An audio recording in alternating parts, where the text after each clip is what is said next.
आदाब, मैं मुशाहिद हुसैन ख़ास नज़र में आपका खैर मकदम है। आज़ादी के बाद से मुसलमानों ने कांग्रेस पार्टी का साथ दिया, तो सवाल यह है कि कांग्रेस पार्टी ने अपने दौर इक़्तिदार में मुसलमानों को क्या दिया। कांग्रेस पार्टी ही के दौर में बाबरी मस्जिद को शहीद कर दिया गया।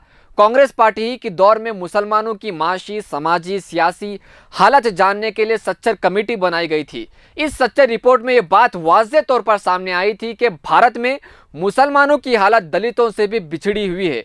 तो सवाल यह है कि कांग्रेस पार्टी ने इस सच्चर कमेटी पर कितना ज़मीनी सतह पर काम किया। ये वही कांग्रेस है जो 1950 में पंडित जवाहरलाल नेहरू ने आइन की दफ़ा 371 में मजहबी पाबंदी आयद करके मुसलमानों को रिजर्वेशन के हक से महरूम कर दिया गया था, जबकि आज़ादी के बाद भारत को एक जमहूरी गैर मजहबी मुल्क करार दिया गया था।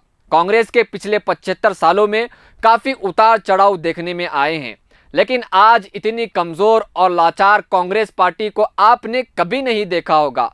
कांग्रेस पार्टी ने कई अजीम रहनुमा इस मुल्क को यकीनन दिए हैं, लेकिन पिछले 10 सालों में ज़वाल की इंतहा को कांग्रेस पार्टी पहुंच चुकी है। अब कांग्रेस में नौजवान कम, अक्सर बाल सफ़ेद हुए लीडरशिप मौजूद है।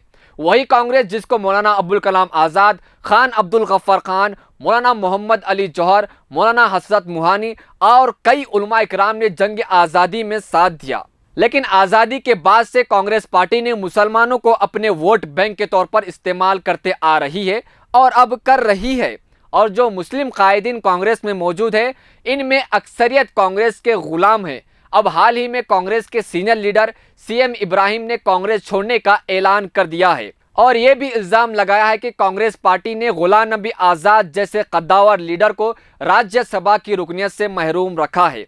और कांग्रेस पर यह भी इल्ज़ाम लगा रहा है कि वो मुसलमानों को सिर्फ अपनी मफाद के लिए इस्तेमाल कर रही है। तो नाजरीन, सीएम इब्राहिम जैसे लीडर की कांग्रेस से नाराज़गी ये कांग्रेस के लिए एक बड़ी चुनौती है। सीएम इब्राहिम मीडिया के सामने आंसू बहा रहे हैं, तो सवाल ये है कि कांग्रेस इनके आंसू की कदर कितनी करती है।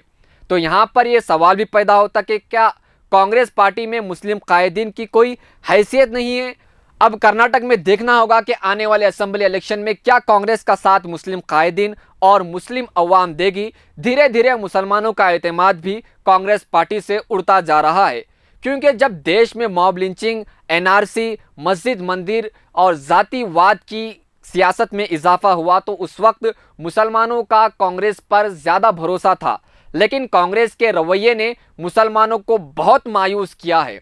कांग्रेस हुकूमत ने पसमानदा मुस्लिम तबकात को रिजर्वेशन से महरूम कर दिया है, जिसमें आर्टिकल 14 के खिलाफ वर्जी की गई है, जिसमें कहा गया है कि आइन की दफ़ा 14 के रूह से सेकुलर भारत में मजहब व मसलक, रंग व नस्ल, ज़ात पात, इलाके में किसी किस्म का तफरीक ना करते हुए सभी को एकसा हुकूक दिए जाएं।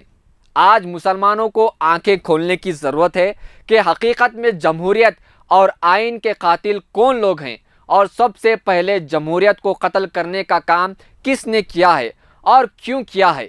सिर्फ इसलिए कि मुसलमानों को हमेशा पसमानदा और गुर्बत में रखा जाए। तो नाजरीन, अगर कांग्रेस पार्टी दोबारा से उरूज हासिल करना चाहती है तो कांग्रेस पार्टी को चाहिए कि मुसलमानों से किए गए वादों को ज़मीनी सतह पर किया जाए और मुस्लिम कायदीन की इज्जत की जाए, ताकि ऐसा ना हो कि फिर से दोबारा कांग्रेस पार्टी इक़्तिदार से महरूम ना हो जाए। मज़ीद खबरों और तफसीरों के लिए देखते रहें मिल्ली डाइजेस्ट। मिल्ली डाइजेस्ट चैनल पर क्लिक करके सब्सक्राइब करें। हमारी हर वीडियो आप तक पहुंचने के लिए बगल के बेल आइकन को ज़रूर दबाएं और दूसरों को शेयर करना ना भूलें।